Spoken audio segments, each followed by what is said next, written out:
ଆଉ ଆପଣମାନେ ଜାଣିଥିବେ ବର୍ତ୍ତମାନ ଯାହା ଖବର ମିଳୁଛି ବିଜୁ ଜନତା ଦଳର କେତେକ ବରିଷ୍ଠ ନେତା ନବୀନ ପଟ୍ଟନାୟକଙ୍କୁ ଦିଲ୍ଲୀପ ରାୟଙ୍କୁ ସମର୍ଥନ କରିବା ପାଇଁ ଅନୁରୋଧ କରିପାରନ୍ତି, ଯାହାଫଳରେ ଘୋଡ଼ା ବେପାର ସମ୍ଭାବନା ରହିବନି କି ମେଣ୍ଟାଲ ଟେନସନ କାହାର ରହିବନି। କାହିଁକି ନା ଏମିତି ସ୍ଥିତିରେ ଆପଣ ଜାଣିଛନ୍ତି ସଂସ୍କୃତ ମିଶ୍ର ବି ବିପଦରେ ପଡ଼ିପାରନ୍ତି।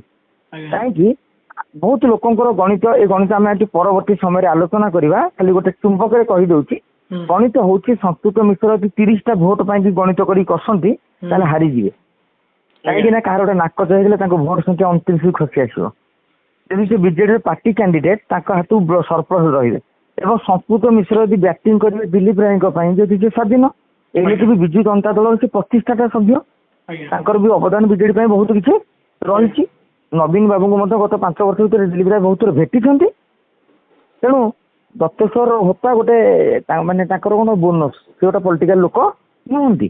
ତେଣୁ ତାଙ୍କ ପାଇଁ ବିଜେଡିରେ ଘୋଡ଼ା ବେପାର ହେଲେ ଏଇଟା ନବୀନ ପଟ୍ଟନାୟକଙ୍କ ପାଇଁ ଖରାପ।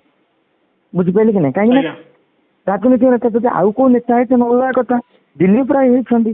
ତେଣୁ ମୁଁ ଭାବୁଛି ନବୀନ ବାବୁ ତାଙ୍କୁ ସମର୍ଥନ କରିଦେବା ଉଚିତ।